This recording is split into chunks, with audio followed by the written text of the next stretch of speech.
So Christmas is only a few days away. That can only mean one thing. The January transfer window is about to open. Let's talk about some of these rumours.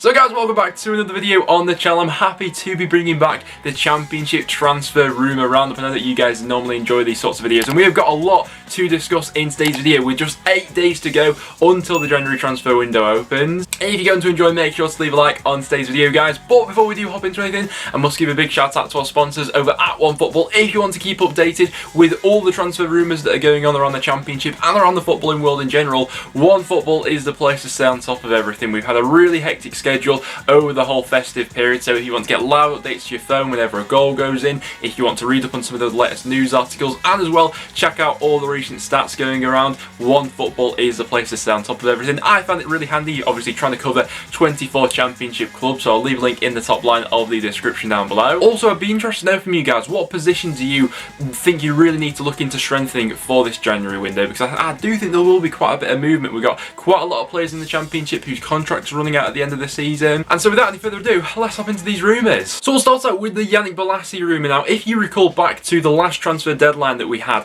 Yannick Bolasie was being heavily linked with a move to Middlesbrough, and actually it all looked to be finalised, but it just fell through at the last minute. Now, it looks as if this rumour and this deal could be resurfaced coming into January. Bolasie hasn't featured for Everton, he's not part of their Premier League squad at the moment, so a move is more than likely to come across in January. A lot of things make sense here, you know. Middlesbrough also are a club who are really on the verge of the top 6 at the moment. It's obviously very tight around that position of the table at the moment, but a little bit more creativity in some wide areas. I think Bolasie will be a fantastic signing for them, and someone to maybe push them over the edge and really spur them on for the second half of the season. The other thing I'd say about Neil Warnock as well, I know he has this reputation about being quite pragmatic with the way his side's playing, things like that, but if you actually look back on over his career, some of the creative players who've really flourished under playing under Neil Warnock, you know, we look at the likes of the Abel Taraps previously. For me, I think there's a lot to like about someone like Yannick Bolasie in the Championship. He did have a loan spell out to the Championship a couple of years ago as well with Aston Villa, and with how well Middlesbrough have already started the season, the signing of someone like Bolasie really could completely kick them on for that second half of the season. And another striker who's been linked to Middlesbrough and quite a few other Championship clubs recently has been Casper Juncker. He's been linked to the likes of Middlesbrough, Bristol City, Swansea, Crystal Palace. I know that a few months ago he was linked to Derby as well. But the Danish striker currently has a fantastic goal scoring record in the Norwegian League this season, playing 25 matches, has scored 27 league goals. West Brom and Celtic have been two other clubs who have been mentioned in for the striker, who stands at 6'1". With that goal scoring record as well as 8 assists to his name this season, you can see why there's the interest there. Next up to another striker, Birmingham have been linked to Bordeaux striker Josh Maja. Now, I'm sure all you guys will have heard the name before previously of Sunderland. We actually spoke about him quite a few years ago on the Championship roundup during Sunderland's relegation season, towards the second end of that, when they were really bringing in a couple of the youngsters. Josh Maja actually put in a handful of decent performances, but it was the season after, in that first half of League One, where he really stepped up his game. He scored 16 goals for them up until January, then got his move over to France, where so far his time has been fairly mixed there in terms of success. 9 league goals for him since moving over in 2019, but the majority of his appearances have come off the bench, and with him only being 21 years old, there's clearly still a very good player there. It would also be a move that would force Birmingham to push the boat out a little bit in terms of what they'd be spending on the striker. It wouldn't be the cheap option, but I quite like the idea of this one. You know, I do think the player has quite a high ceiling about him. You know, all the Sunderland fans rate him very highly. Sheffield United have been another club who have reportedly been monitoring the striker, so definitely one to keep your eye on for. Now, next up to the transfer rumour, which is probably going to rumble on for the entirety of the January transfer window, like it did for the last summer transfer window.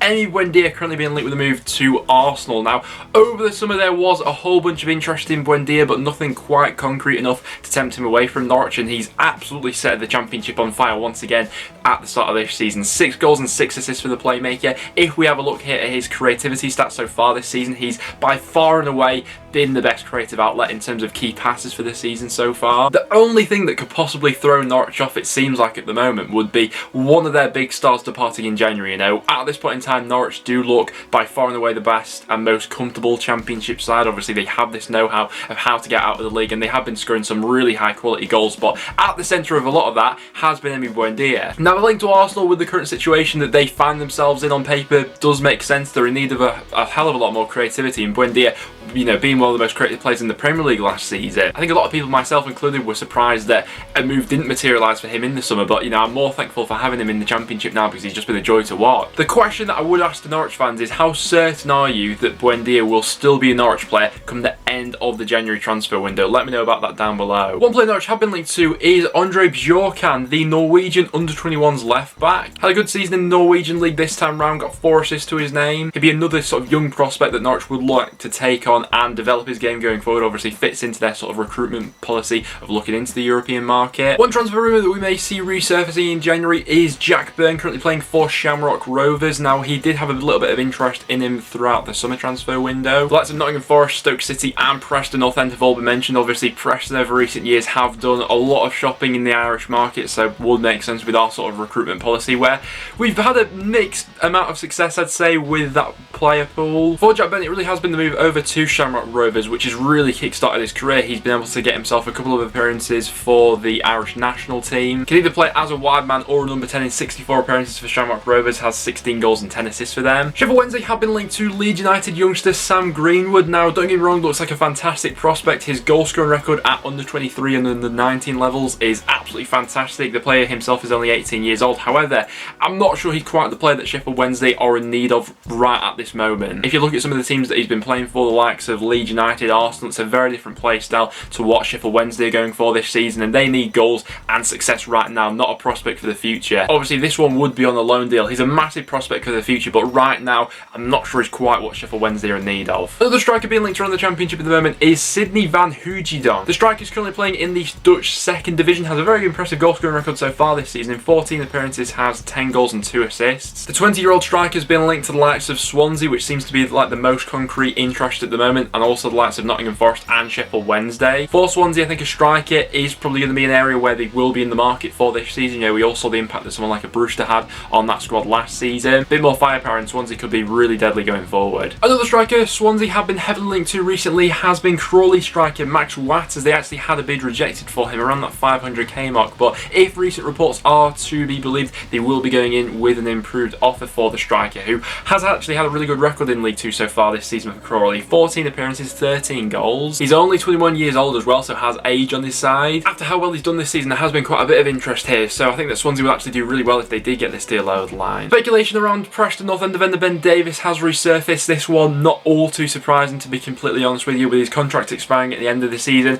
Preston had a bit of a job on their hands coming into this season, you know, with 4 of our big players' contracts running out at the end of the season. As of recording right now, none of them have currently signed contract extensions, so the club's got a bit of a difficult choice on our hands here. You know, either we somehow by a miracle get them tied down to new contracts, or we look to sell them on in January for a little bit of money, you know, what money we can get for them, or we, you know, eventually let them go for a free in the summer. Ben Davies has probably been the player who's been attracting the most interest alongside Daniel Bjornsson, with both Sheffield United and Celtic interested in the defender. And then speaking of Daniel Bjornsson, he probably had the most concrete interest during the summer transfer window. It was quite surprising that he didn't end up making that move to Rangers, but a suitable bid wasn't really put in by the Scottish club. But with him having the ability to leave the club at the end of the season as well, I'd be very surprised if DJ was to sign a new contract with us. The move to Rangers, with how well they're currently doing and at this point in his career, makes sense really. Barnsley are said to have a fee agreed for Forest Green Rovers defender Liam Kitching. The defender came through the youth ranks at Leeds United and has since really impressed at League 2 level. The 21-year-old defender fits into Barnsley's recruitment policy. They have always gone down that sort of avenue, looking to develop players and take them on to the next level. The fee being talked around at the moment is around about £500,000. Huddersfield have been linked to Dundalk winger Michael Duffy. The 26-year-old has impressed in recent years in Ireland, where he's regularly been getting into double figures for them. Huddersfield at the moment probably are a squad more so than some others who are in need of a bit more squad depth, especially with some of the injuries they've got and to their attacking options as well. You know, with the injuries to Josh Cromer as well, another winger coming in would make sense. Now, as if 2020 couldn't get any weirder, Huddersfield have now been linked to Brazilian wonder kid Lincoln, who's currently playing in Brazil for Flamengo. Now, you may remember the player if you watched the Club World Cup final between Liverpool and Flamengo. He came on late on in that game and actually missed a really good chance later on. But if you look at his record throughout his career, actually a really exciting prospect at only 20 years old. He's played quite a bit of football for the Brazilian under-20s. And realistically, if there was one area that Huddersfield could really take their squad to the next level, it would be a striker, wouldn't it? You know, the brand of football's been really exciting to watch so far this season. They just need to be a little bit more clinical and have that bit more firepower going forward. And a play like this, it is a bit of a gamble, isn't it? But it's an exciting one at that. Huddersfield fans want to get your take on all this in the comments down below. Former Aston Villa winger Andre Green still finds himself as a free agent. Now, I believe that he's currently on a trial at Brentford, so I'm interested to see if anything does materialise out of that one. But,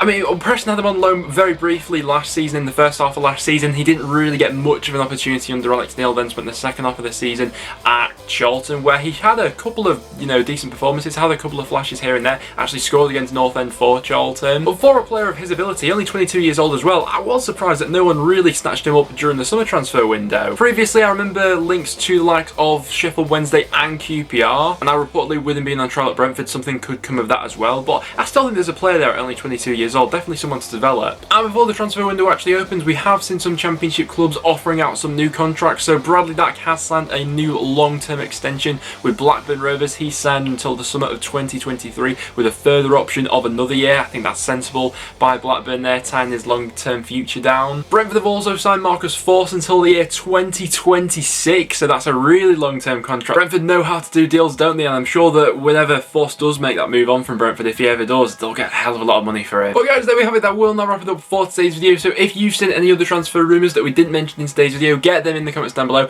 and we'll give them a bit of a mention and go through them in our next transfer rumour roundup video. Also, let me know in the comments down below which of the positions that you think your club needs to most strengthen in January, and who do you think you most need to keep hold of as well. Who do you see there being a lot of interest in January? I think there's going to be quite a bit of movement in this January window. But apart from that, guys, thanks for tuning in. Make sure to leave a like if you did go on to enjoy today's video. It's always massively appreciated. And please do subscribe and stick around for a bit of regular Championship content. But apart from that, thanks for watching, guys, and I'll see you all in the next one.